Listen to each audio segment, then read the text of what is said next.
There is this tendency as humans to prove to everyone that we aren't failures.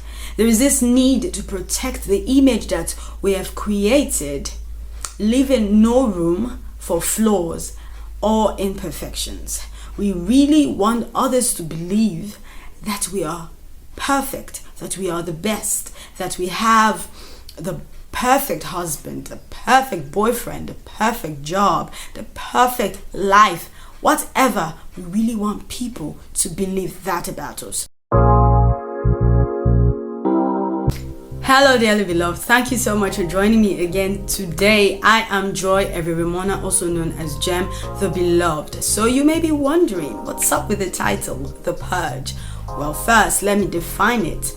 To purge is the act of removing by cleansing. It is to rid off impurities and other undesired elements. So last week we discussed the idea behind purpose and success and the general reason for being alive. So if you're yet to watch that video, I will be leaving the link in the description box so you can watch it right after this one. Now, there are two kinds of reaction you get when the subject of purpose and success comes up. The first is one of excitement. Perhaps this person already knows her purpose and is probably working already in that direction. So she moves forward with confidence.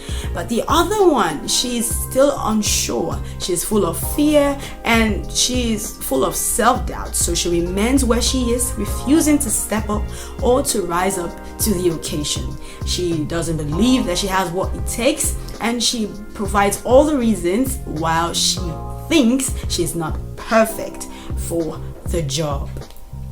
Now you may think, I totally choose the first one because that's how we are to embrace our purpose with confidence, and you are right. But the first person also risks crossing that thin line between confidence and relying on self. So she can be really into proving a point to herself and to others that she is perfect. Both persons have the same problem, and they both need to be purged from the lie of the enemy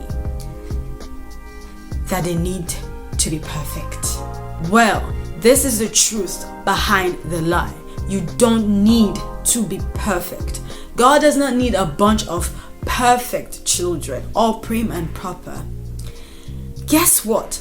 No one alive is perfect. No one is perfect. If we were, then Jesus wouldn't have come to die. And if we were able to do all that God expects from us and fulfill the purpose that He has from us on our own, He wouldn't have given us the Holy Spirit. It could be that you're doing ministry. Your life revolves around God and His things. But you can risk also doing ministry with this kind of perfectionist mentality. This perfectionist attitude. You can be going all out working for God, but it could be deep down you're just trying to prove a point to yourself and to others that you're making progress in life while trying to protect this perfect reputation. You do not need to be perfect. It is God who qualifies the called. You do not have to prove any point to anybody, and guess what? You do not have to be anything God has not made you to be. If God has revealed your purpose for you and you're already walking in that direction, congratulations. But this is the thing, you follow Him, not the other way around. You don't have to run off on your own just because He has shown you some part. There are still things He is yet to reveal to you about you. You can't use brain work. You can't please God and fulfill His purpose that He has for you by relying or using or walking in the flesh. If it took His Spirit and His wisdom to reveal it to you in the first place, then it is going to take His Spirit and His wisdom to walk you through and to bring everything into completion according to His own will. Now, do not get me wrong. It's good to chase after excellence, because it's going to take excellence for us to reveal and to glorify this God, because our God is an excellent God. It's going to take excellence, so go on with your self-improvement classes, read the books, sharpen your skills, sharpen your knowledge. But this is the thing, you need to know where you're working from. What is your motive? Is your motive to glorify the Christ, to reveal the Christ and to bless others? Or deep down, you're doing it from a place of trying to strive for perfection, trying to prove or point to yourself that you're perfect, that you can do it on your own? People can meet you. People can see you. But it shouldn't end there. They should meet the Christ through you. Let the excellency of the power, the excellency of the wisdom be of God.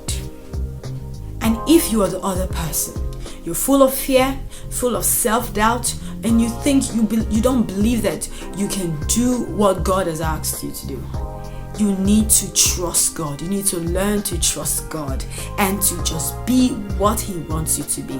He is the one that amplifies you. He is the one that qualifies you. He is the one that turns your small shots to big shots. He brings all the extra effects.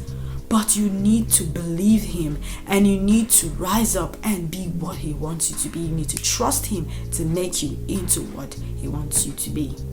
Our job, while discovering and developing and deploying our gifts in light of purpose, is to stay close to God as possible, to cleave to Him like our life depends on it, because it does. He is our life.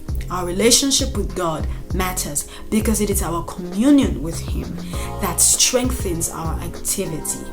We are to fight for our relationship with God. And then we are to obey what He says to us part time. And lastly, we are to be faithful in doing just that, doing what He has asked us to do. No brain work needed. You don't have to bring in your own strategy. You must be led. If you are led by the Spirit of God, then you are His son. Sons are led. And the rest are up to Him. He is your perfection, perfecting all that concerns you. This is the truth behind the lies. You do not need to be perfect. God is not after your perfection. He is after your availability, your humility, your obedience, your honesty. It is He who is going to make you into the person that He is fit for His purpose. As you dwell with Him, as you communion with Him, as you walk with Him like Enoch walked with Him and pleased Him. In His presence, He purges you of everything that does not look like Him. He purges you of pride. He purges you of fear. He purges you until you are like the image of His Son. Yes, you can do what God has asked you to do. You are talented. You can speak, you can sing, you can do what it is. And Satan might deceive you into thinking you're perfect for the job. You can do it. You can walk in the arm of flesh. You can rely on your own wisdom. But it will not be powerful. It will not be anointed. It will not glorify Jesus. It will not bless other people.